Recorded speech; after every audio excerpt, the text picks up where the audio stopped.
So as far as the Patriot movement, and that's what LWN is, we are part of many patriots out there searching for the truth and delivering the news like it should be delivered.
All right. Good day, everybody, and welcome to Headline Hits with LW. It is the first day of August.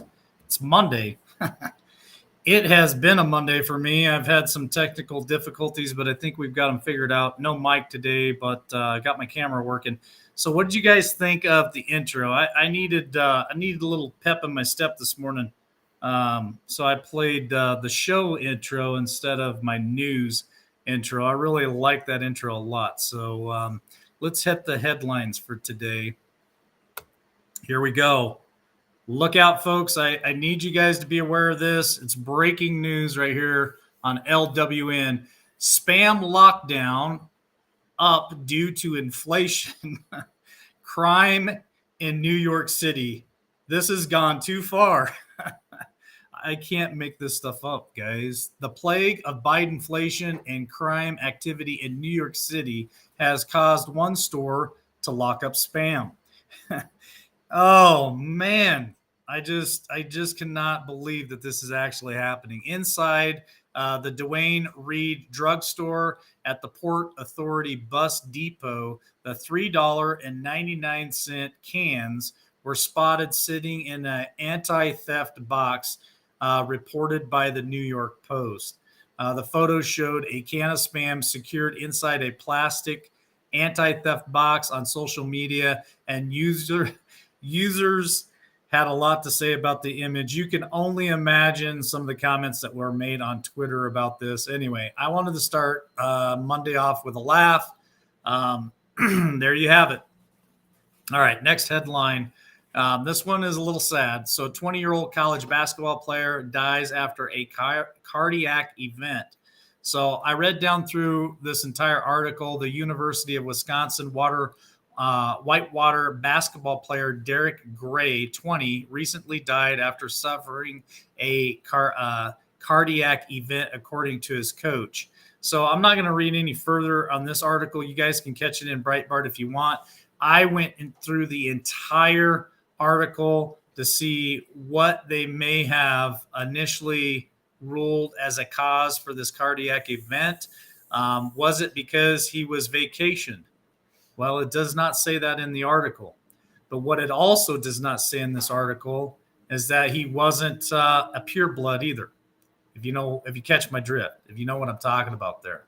So, you would think that they would have put that in there right away and let people know that he hadn't been vacationed, but since they haven't, little suspicious for me. So we know that athletes, collegiate athletes, professional athletes around the world are having cardiac events after being vacationed.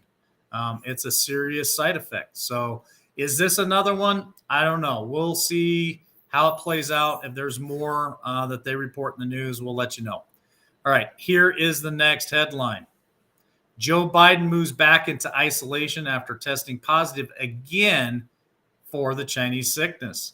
President Joe Biden announced Saturday that he would return to isolation after testing positive again for the Chinese sickness. Folks, Today I tested positive for the old whooping ass cough. And Biden wrote on his social media platforms on Saturday. Of course, people making light of it.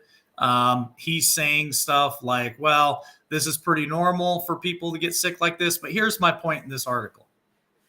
So he went on record as just about a week ago, week and a half ago, said that he was sick, was not wearing one of those face diapers on his face, went to all kinds of press conferences, was even traveling around the world, not wearing one of those face things, coughed in his own hand, shook hands with that. And then, of course, he's been double vacationed, double boosted, still got sick, just like Fauci, just like Bill Gates. But this is the funny thing about it. They pumped him full of supposed pills to make him pop right out of this, and he was all good. And then less than a week later, he gets sick twice. I don't know. Kind of stinks a little bit, doesn't it? Smells funny. All right, so here's something that I talk about a lot on LWN. A lot of you guys probably getting tired of it, but I still want to keep you guys informed on what's going on. All right, so Travis Stock Trans Clinic prescribed puberty blockers to children after just one meeting.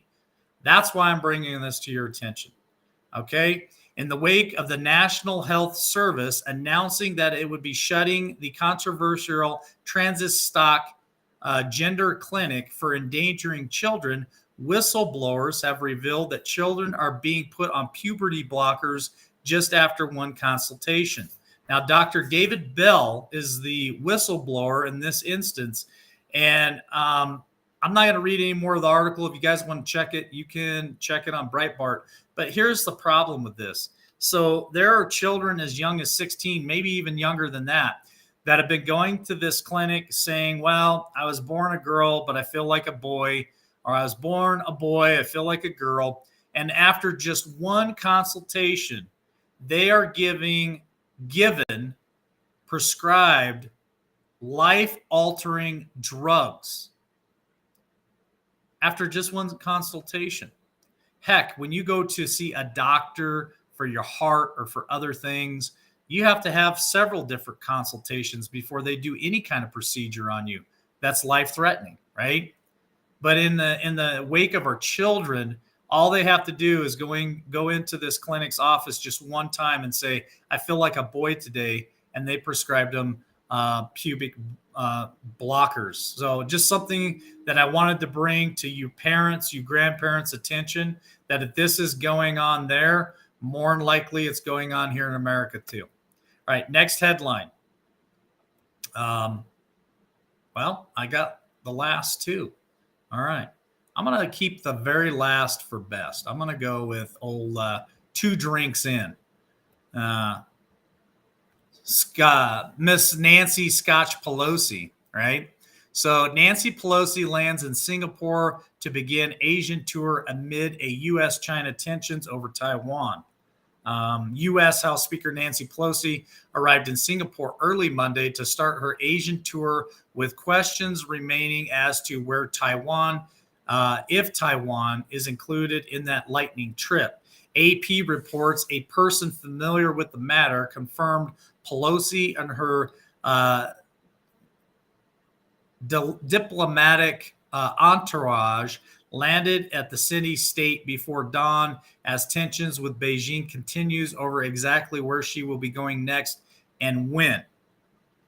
The president and the prime minister also are on her list for meetings on day one as a spokesperson for Singapore's foreign ministry. So here is a tweet that was put out by the Chinese government that says, quote, Taiwan's independence means war. As the spokesman for Chinese Minister of National Defense said at a press briefing on Thursday. So tensions are high. China does not want Pelosi in Taiwan. China wants Taiwan back. Taiwan and China split in 1949 after the communists won a civil war on the mainland. Both sides said that they were one country, but disagree over which government is entitled for national leadership. They have no official relations, but are linked by billions of dollars of trade and investment. Now, I just want to put this out there for you guys because I had this question myself. I was wondering why the Speaker of the House would travel anywhere for any kind of diplomatic meetings, to be honest with you. Shouldn't that be the president? Shouldn't that be the vice president? Why would the Speaker of the House go anywhere, right? So I did a little bit of digging, and in this article, I'll tell you right now, here's some interesting information. The last time a U.S. of her status visited Taiwan was 1997.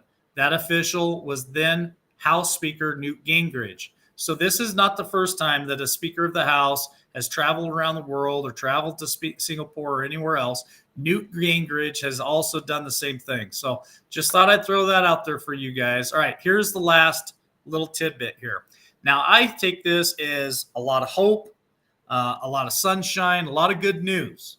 So RNC hits election integrity milestones 100 days before midterm elections.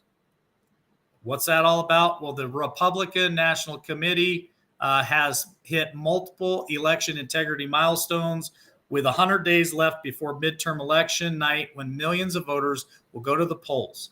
So the RNC and the Central Committee for Republican Party responsible for various actions such as fundraising and election strategy has continued its multi-million-dollar investment into election integrity for the midterm elections. Now, listen to this, folks. This is where the good news comes in. So keep your chins up. These investments include 17 state election integrity directors and 28 in-state election integrity councils who have recruited tens of thousands of poll watchers and workers in the battleground states across the country. With 100 days left before the election, the RNC has surpassed a significant milestone with over 32,000 poll watchers in primary, general, and special elections so far this cycle. In addition, they have made over 65,000 unique volunteer engagements and have held over 2,700 election integrity trainings meetings.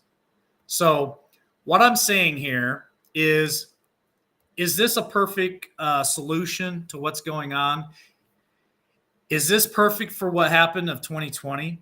I don't know. I don't think it's perfect. I don't think there's ever going to be anything that's perfect. Do we still have to address the issue of the machines? Absolutely. We still have to address the issue of the machines. But this, in my opinion, is at least a step in the right direction, right? A lot of people don't think anything's going to happen. A lot of people don't think anything is happening. Well, I'm showing you here at LWN that things are happening. Things are changing. This is what's going on. So keep your chins up, stand tall. We're going to get through this together. We win. God wins. And I just appreciate you guys showing up today and being part of Headline Hits. Tammy and I will be back later this afternoon at 3 p.m. Eastern Standard Time on Podbean. We got a lot to talk about today. And then I will be back at 8 p.m. Eastern Standard Time this evening for the big show. Love y'all. God bless.